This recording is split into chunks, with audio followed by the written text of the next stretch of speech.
मित्रों, आज की इस कहानी में आप सुनने जा रहे हैं पूरनपुर गांव की उस हवेली का सच, जिसका नाम लेते ही लोगों की सांसें रुक जाती थीं, जहां सदियों से कोई कदम नहीं रखता था, क्योंकि सब कहते थे वहां एक बूढ़ी औरत की परछाई रहती है और रात होते ही उसके कदमों की आहट पूरे गांव में गूंजती है। लेकिन सच्चाई क्या है? क्या सच में हवेली में कोई बुरी आत्मा है, या फिर वह राज है जिसे बरसों से दुनिया ने गलत समझा? आज इस कहानी में सारा सच सामने आएगा और आप जानेंगे कि कभी कभी डर डर नहीं होता, बल्कि अधूरा ज्ञान होता है। स्वागत है पुरानी हवेली में। दोस्तों, आज मैं आपको लेकर चलने वाली हूँ उस जगह जहाँ कदम रखते ही हवा भी फुसफुसाने लगती है। एक ऐसा गांव जो जितना खूबसूरत था उतना ही रहस्यमयी था। उस गांव का नाम था पूरनपुर। हरे भरे खेत, शांत तालाब और सादे सरल लोग। लेकिन इस सुंदर गांव के बीचों बीच एक ऐसी पुरानी हवेली खड़ी थी जिसका नाम सुनते ही लोगों के पैरों में कांप छूट जाती थी, क्योंकि वहां वो रहती थी। संध्या ढल चुकी थी। अचानक आसमान में काले बादल छा गए। बारिश की मोटी मोटी बूंदें और फिर ओले। स्वामी और रामू जल्दी जल्दी घर की ओर भाग रहे थे। अरे जल्दी चल स्वामी, ओले पड़ते जा रहे हैं। चल तो रहा हूँ भाई, पर तू हवेली की तरफ क्यों ले जा रहा है? स्वामी ने घबराकर जवाब दिया, अरे छोटा रास्ता यही है। लेकिन जैसे ही दोनों हवेली के पास पहुंचे, बारिश तूफान बन गई। ओले आसमान से नहीं, जैसे कि गुस्से में फेंके जा रहे हों। अरे भगवान, सर फूट जाएगा, कहीं छत ढूंढ जल्दी। उनकी नजरों के सामने वही पुरानी हवेली खड़ी थी। उसी हवेली का नाम सुनकर गांव वाले कांप उठते थे। मैं अंदर जा रहा हूँ रामू, मुझे चोट खाने का शौक नहीं है। नहीं भैया, उसके अंदर ना चल। लेकिन मजबूरी में दोनों अंदर घुस गए। अंदर अंधेरा, दीवारें पुरानी, पर एक अजीब चमक, मानो हवेली पुरानी होकर भी जर्जर नहीं हुई हो। पर डर डर हवेली की हर ईंट से निकल रहा था। स्वामी बोला, हाय भगवान, ये कहाँ आ गए हम? अचानक कौन आ गया? एक धीमी कांपती हुई आवाज। दोनों ने पलट कर देखा। हवेली के एक कोने में एक अजीब सी बुढ़िया बैठी थी। सफेद खुले बाल, पथराई आंखें और होठों पर कुछ अस्पष्ट बड़बड़ाहट। दोनों के रोंगटे खड़े हो गए। एक पल भी रुकना गवारा नहीं था। ओलों की बारिश में भी वे दौड़ते हुए घर की तरफ भागे। भैया राम, सच कहते थे सब।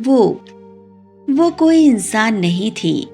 उनकी चीखें बारिश में गुम हो गईं, लेकिन डर पूरे गांव में फैल गया। कुछ दिनों बाद गांव में 4 नए लोग आए।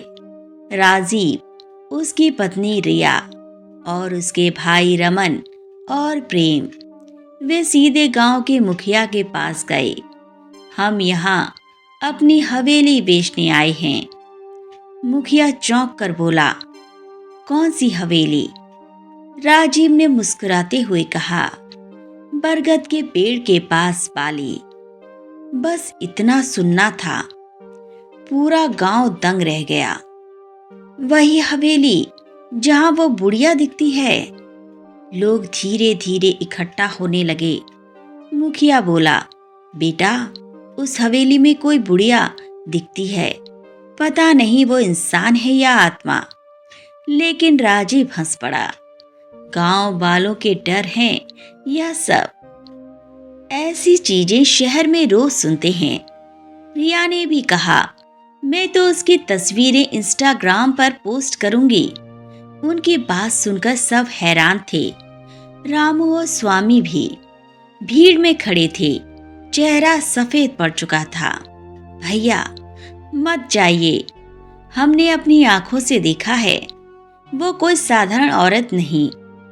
लेकिन राजीव नहीं माना। चारों हवेली की ओर बढ़ने लगे। जैसे ही वे हवेली के पास पहुंचे, चारों रुक गए। हवेली पुरानी जरूर थी, लेकिन दीवारों से एक रहस्यमयी चमक निकल रही थी। जैसे हवेली सिर्फ इमारत न होकर कुछ और हो। वाह यार, ये हवेली तो राजा महाराजाओं जैसी है। वे उत्साहित होते हुए अंदर घुसे। अंदर पहुंचते ही बर्फीली हवा उनके बीच से गुजरी, मानो किसी ने छूकर गुजारा हो। वे थोड़ा घबरा गए, लेकिन नजरअंदाज कर आगे बढ़ गए। अंदर का हॉल बिल्कुल साफ, चमकदार और भव्य था, जैसे समय ने उसे छुआ ही ना हो।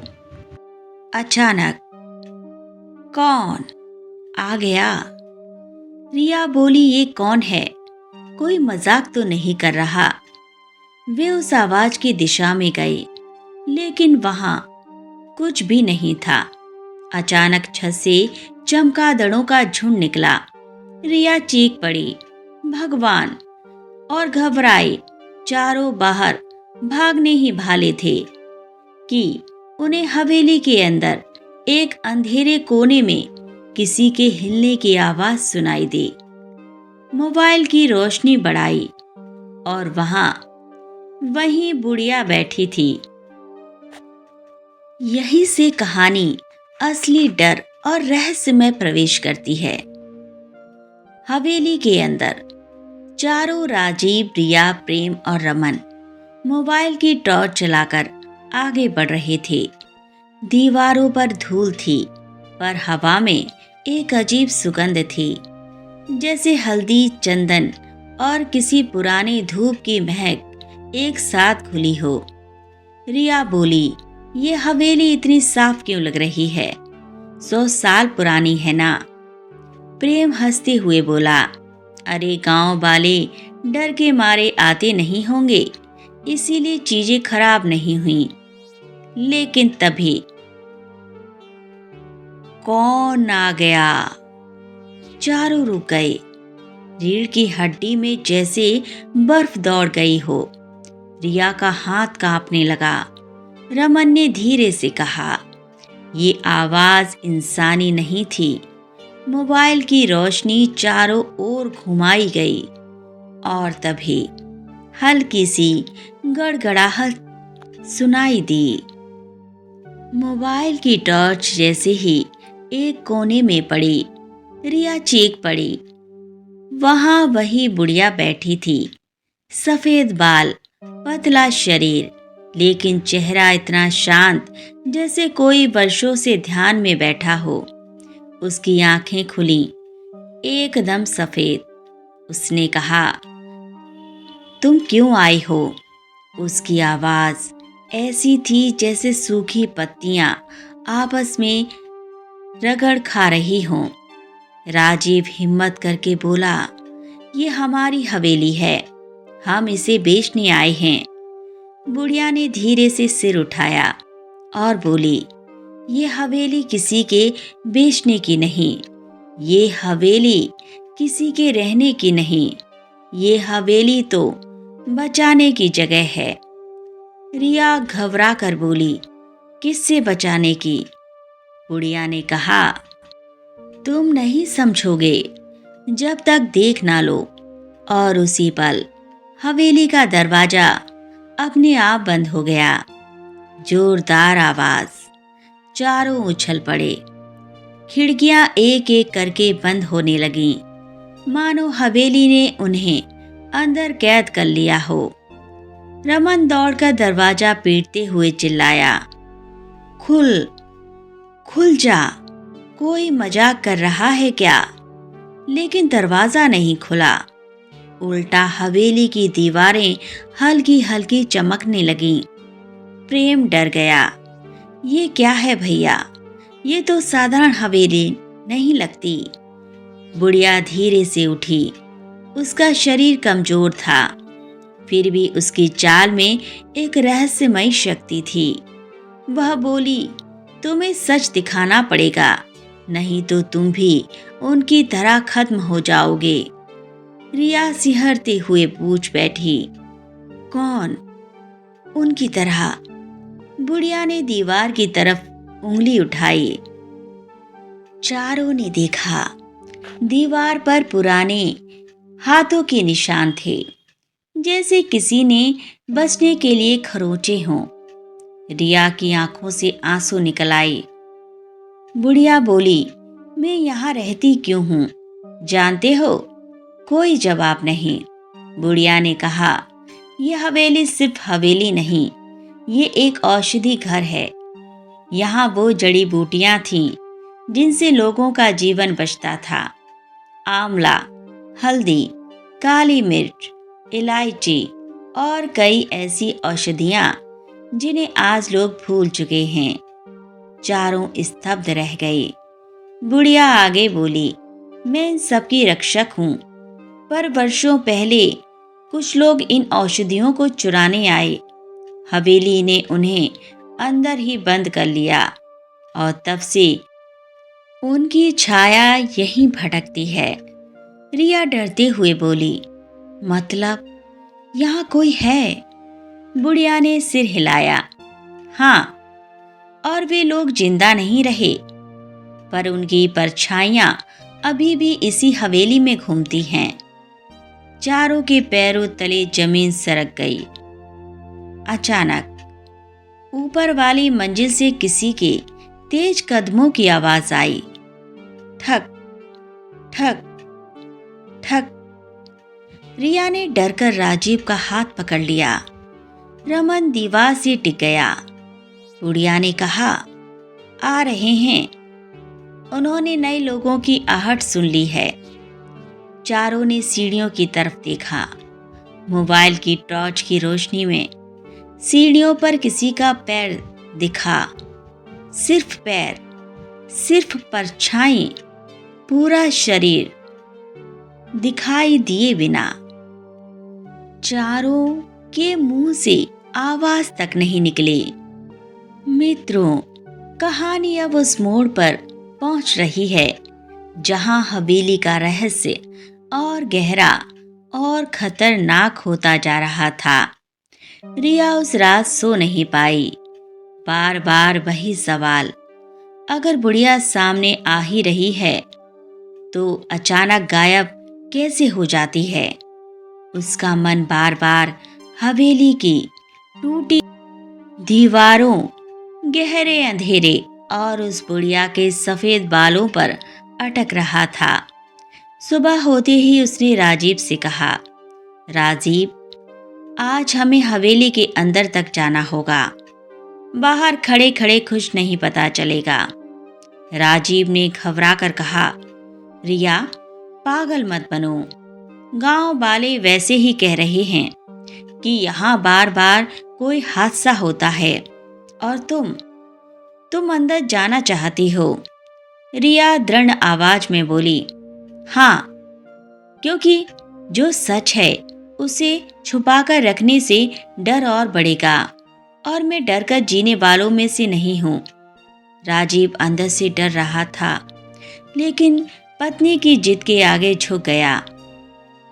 धूप बिल्कुल साफ थी, पेड़ों की पत्तियां शांत और हवा में एक अजीब ठंडक। जैसे ही दोनों हवेली के मुख्य दरवाजे के पास पहुंचे, वही बूढ़ा चौकीदार उन्हें दूर से देखता रहा। उसकी आंखें चिंता से भरी थीं, लेकिन उसने कुछ कहा नहीं। राजीव ने धक्का देकर दरवाजा खोला।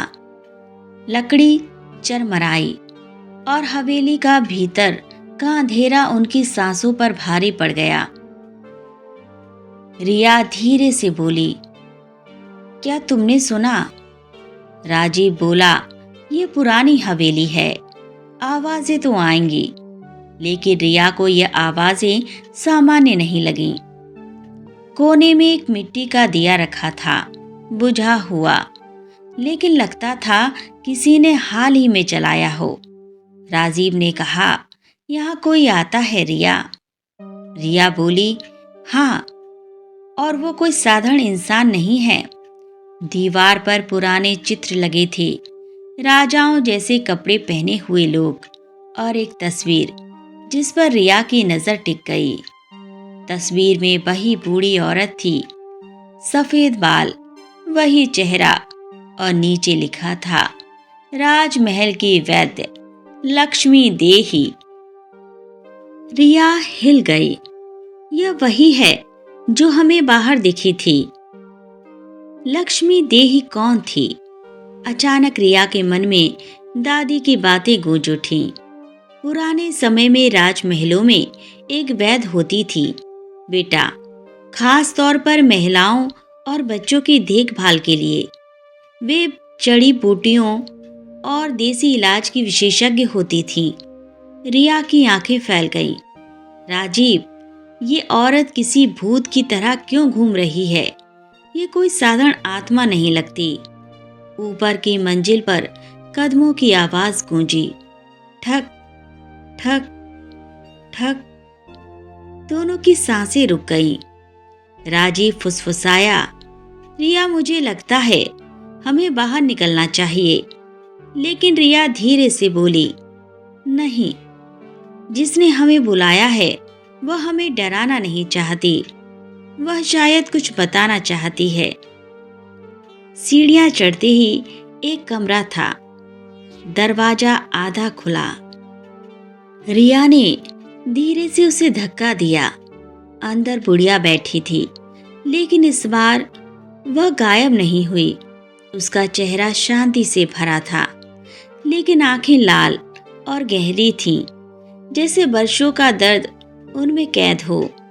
बुढ़िया धीरे से बोली, तुम आखिर आ ही गई बेटी। रिया का दिल जोर से धड़कने लगा। उसने पूछा, आप कौन हैं और हमें क्यों बुलाती हैं? बुढ़िया मुस्कुराई, लेकिन उसकी मुस्कान में दर्द था। मैं इस हवेली की आखिरी रखवाली हूँ। रानी ने जो वचन दिया था उसे निभाने के लिए यहाँ हूँ। राजीव चौंक गया। कौन सी रानी? बुढ़िया बोली, जो इस हवेली की मालिक थी और जिसने मुझे एक आखिरी जिम्मेदारी दी थी। रिया घबराकर बोली, कौन सी जिम्मेदारी? बुढ़िया की आवाज धीमी लेकिन भारी हो गई। इस हवेली में छुपा राज अब तुम्हें मिलना है बेटी। रिया बोली, कौन सा राज?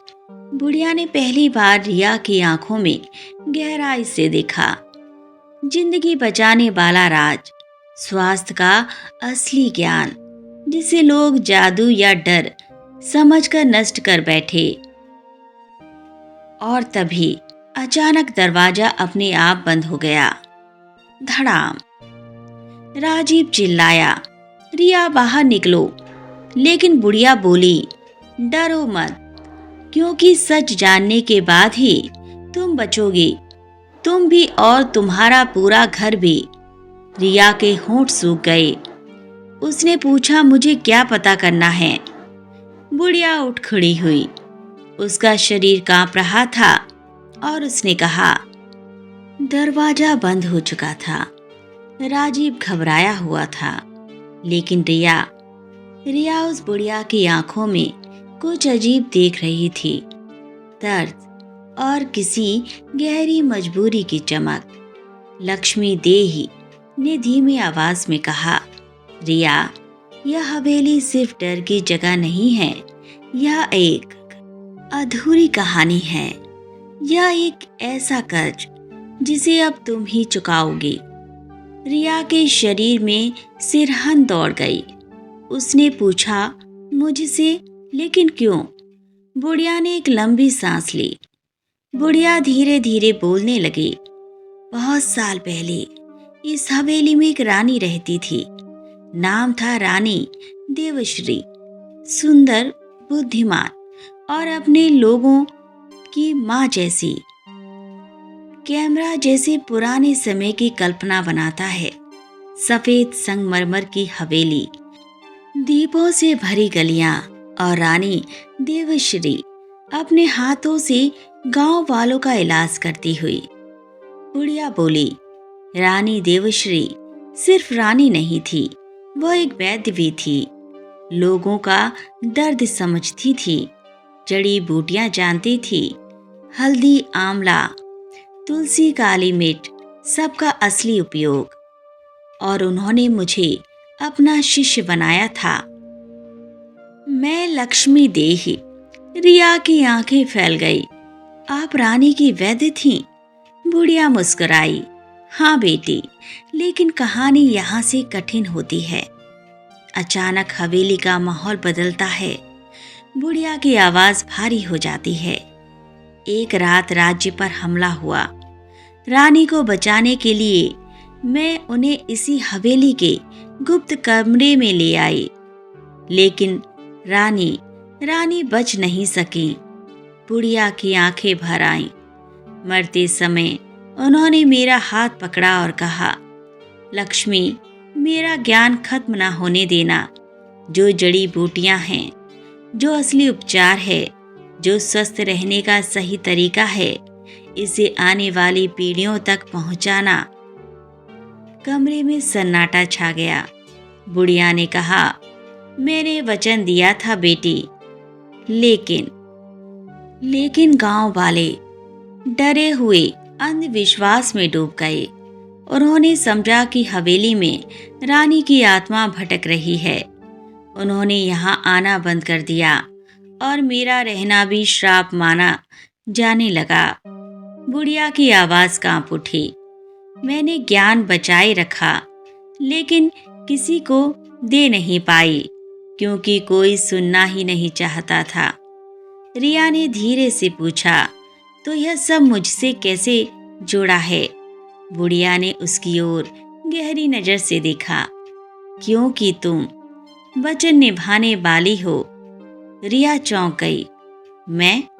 बुढ़िया, हाँ बेटी, तुम जिस तरह अपने घर वालों को आंवला, हल्दी, इलायची, पानी, गुनगुना पानी देती हो, तुम्हारी नीयत वही है जो रानी देवश्री की थी। स्वास्थ्य बांटना, लोगों को ठीक करना, डर हटाना। राजीव आंसू रोकते हुए बोला, लेकिन यह आप रिया को क्यों दे रही हैं? बुढ़िया, क्योंकि इस हवेली ने उसे चुना है। वह आए दिन स्वास्थ्य का ध्यान रखती है, दूसरों को भी देती है। वही असली उत्तराधिकारी है। रिया की आंखों में आंसू आ गए। मैं तो सिर्फ अपने घर वालों को ठीक रखना चाहती हूँ। बुढ़िया मुस्कुराई। यहीं से तो शुरुआत होती है बेटी। अचानक बुढ़िया ने अपनी लकड़ी की छड़ी से जमीन पर ठक ठक किया। ठक ठक ठक। जमीन के नीचे से खाली आवाज आई। राजीव बोला, यह क्या है? बुढ़िया, यही वह कमरा है जहां रानी देवश्री की जड़ी बूटियों का असली खजाना छुपा है। रिया कांपते हुए पूछती है, और उसमें हमें क्या मिलेगा? बुढ़िया उठकर कमरे के एक कोने में जाती है और धूल से भरे एक पुराने पत्थर को खिसकाती है। नीचे से एक अंधेरी सुरंग दिखाई देती है। बुढ़िया धीरे से बोली। लक्ष्मी देही ने पत्थर हटाया।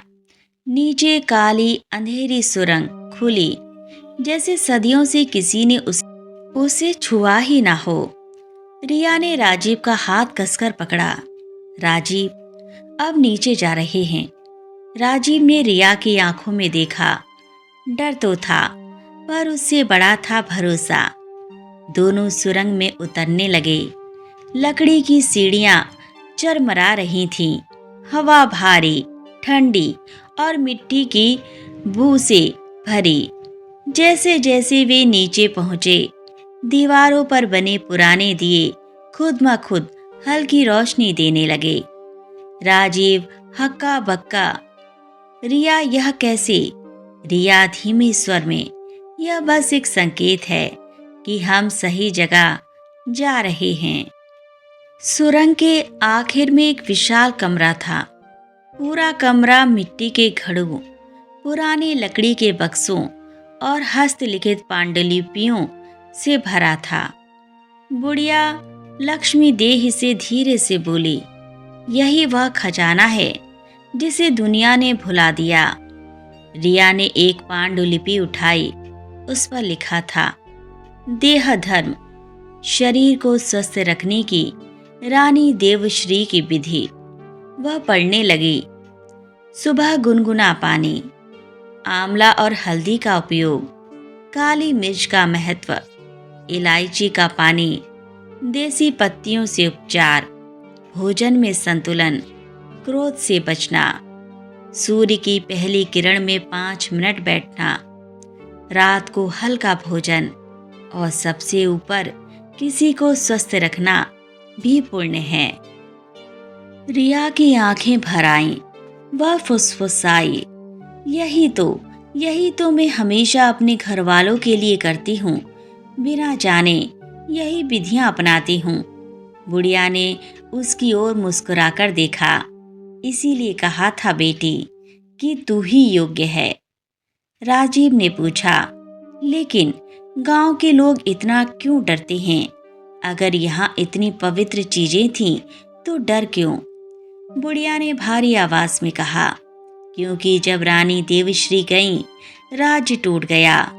लोगों ने डर को सच मान लिया। किसी ने समझने की कोशिश नहीं की, और जिसने कोशिश की उसे रानी की परछाई दिखाई दी।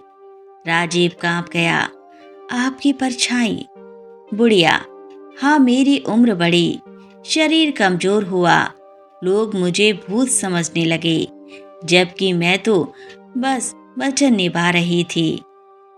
रिया ने उसका हाथ पकड़ लिया। आप बिल्कुल भूत नहीं, आप एक रक्षक हैं। बुढ़िया की आंखें नम हो गईं। अचानक बुढ़िया सीधी खड़ी हो गई। उसके चेहरे पर शांति फैलने लगी। कमरे की हवा हल्की होने लगी। उसने रिया का हाथ पकड़ लिया। मेरा वचन आज पूरा हुआ बेटी। ज्ञान अब सही हाथों में है। अब मैं मुक्त हूँ। रिया हक्की बक्की। मुक्त मतलब? बुढ़िया मुस्कुराई। मैं अब इस हवेली में नहीं रहूंगी। मेरी राख, मेरी आत्मा सब यहीं अटकी थी। आज तुमने मेरे रानी के वचन को आगे बढ़ाने का मार्ग खोल दिया है। और देखते ही देखते लक्ष्मी देही के शरीर से हल्की रोशनी उठी, आंखें बंद हुईं और वह उसी कमरे में धीरे धीरे धुएं की तरह विलीन हो गई। रिया फूट फूट कर रोने लगी। राजीव ने उसे संभालते हुए कहा, रिया, वह खुश होकर गई है तुम्हारी वजह से। जब दोनों तहखाने से बाहर आए, हवेली पहले जैसी नहीं थी। दीवारों पर पड़ी दरारें जैसे भरने लगी थी। हवा में डर नहीं, एक अजीब सी शांति थी। बाहर निकलते ही चौकीदार खड़ा था। उसकी आंखों में आंसू थे। वह बोला, माता, आपने सालों पुराना श्राप दूर कर दिया। रिया बोली, यह श्राप नहीं था, यह ज्ञान का ताला था, जिसे खोलने में बहुत देर हुई। कहानी यहाँ खत्म होती है, लेकिन एक सीख छूट जाती है। कभी कभी जो हमें डर लगता है वह वास्तव में डर नहीं, समझ न आने वाला ज्ञान होता है। पुरानी हवेली का राज भूत प्रेत नहीं था, बल्कि स्वास्थ्य का विज्ञान था। जिसे लोगों ने अंधविश्वास में खो दिया। और रिया जैसी साधारण लड़की वही हवेली का ताला खोलने की चाबी बन गई, क्योंकि जिस मन में नीयत साफ हो उससे बड़ा कोई रक्षक नहीं।